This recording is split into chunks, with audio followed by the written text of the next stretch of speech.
हृदय में फिर भी दिख जाती है, लेकिन अच्छा करने की इच्छा शक्ति लोगों की कम दिखती है, क्योंकि निष्ठा दुर्बल है।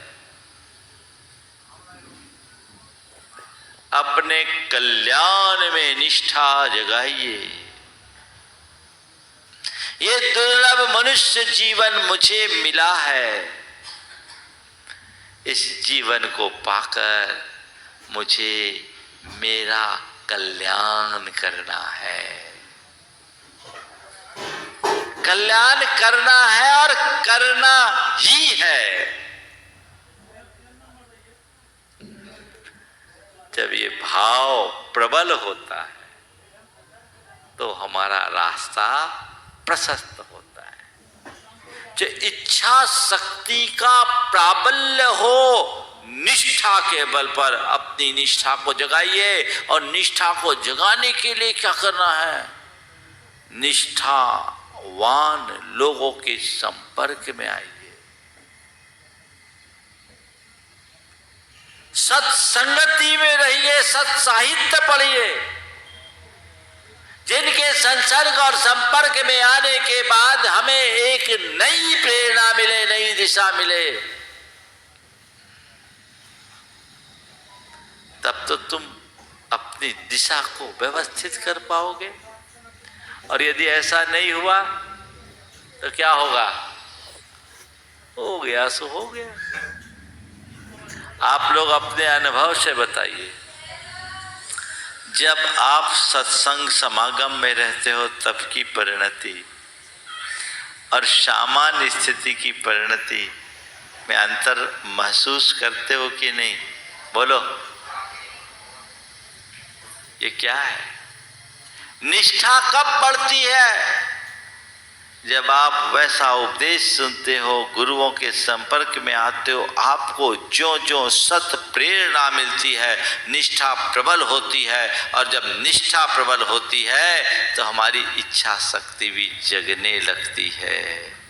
एक व्यक्ति है जो अपनी इच्छाओं को सफल बनाने के लिए जीता है, लेकिन अंदर की निष्ठा जग जाए तो उसकी दृष्टि बदलती है और उसकी भाषा बदल जाती है। वो कहता है, अब मैं अपनी इच्छा को सफल नहीं, इच्छा को निर्मल बनाऊंगा। सफल मनोरथ होना बहुत बड़ी उपलब्धि नहीं है।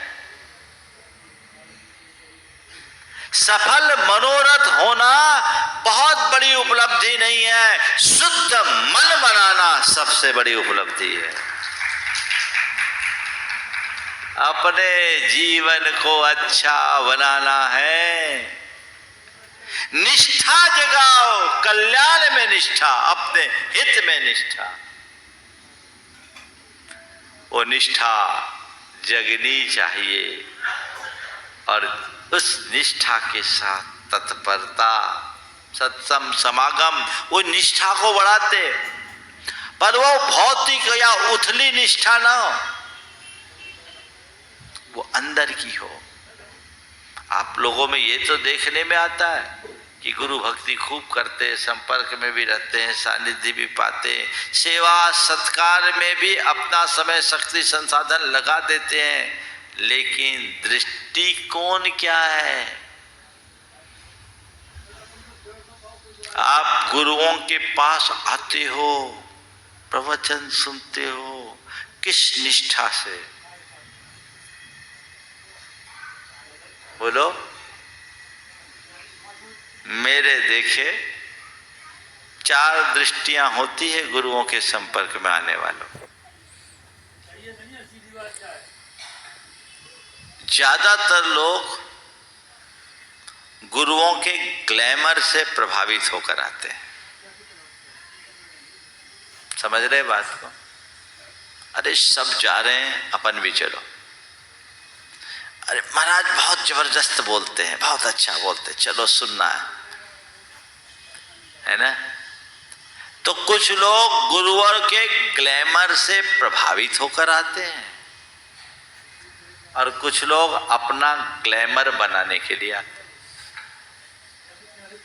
पूरी समझ लगी है, उनके संपर्क में मैं जाऊंगा समाज में अलग पहचान बनेगी। बड़े बड़े लोग महाराज के पास आते हैं। ऐसा भी होता है। एक बार एक सज्जन जो कभी धार्मिक नहीं थे, पैसे वाले बहुत थे, वो आ गए। तो आए, बहुत अच्छे भाव भी व्यक्त किए, हमने आशीर्वाद दिया। उनके मित्र को जब इसकी जानकारी मिली, बोले या तो पश्चिम से सूरज उग गया। जो व्यक्ति साधुओं की आलोचना करता, जो व्यक्ति धर्म को व्यर्थ की चीज मानता, वो व्यक्ति अब आ गया।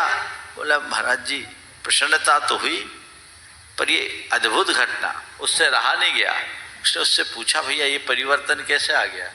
बोले भैया परिवर्तन को छोड़ो, घर में 3 बेटियां हैं, बड़ी हो गई, 5 संबंध करने हैं, 2 बेटे हैं, हम 2 भाइयों के बीच। अब हमने देखा हमको कोई जानता नहीं, महाराज पहुँचे हुए, बड़े बड़े करोड़पति अरबपति महाराज के पास आते हैं। अब हम महाराज से रिलेशन नहीं बनाएंगे तो हमारे घर में रिलेशन कैसे आएगा? ये भी दृष्टिकोण है, हंसने की बात नहीं है। सब रकम के लोग होते हैं, पर मैं तो इसको भी सकारात्मक दृष्टि से देखता हूं कि बंदा आ तो जाए, बाकी ऑपरेशन तो मुझे करना है। दृष्टि बदलते देर नहीं लगती, किसी बहाने आओ। तुलसी अपने राम को रीझ भजो चाहे खींच। तुलसी अपने राम को रीझ भजो चाहे खींच। खेत पड़ो जम जाओगो, औंधो सीधो बीज। खेत पड़े जम जाओगो, औंधो सीधो बीज। खेत में बीज डाल तो अंकुर तो होगा।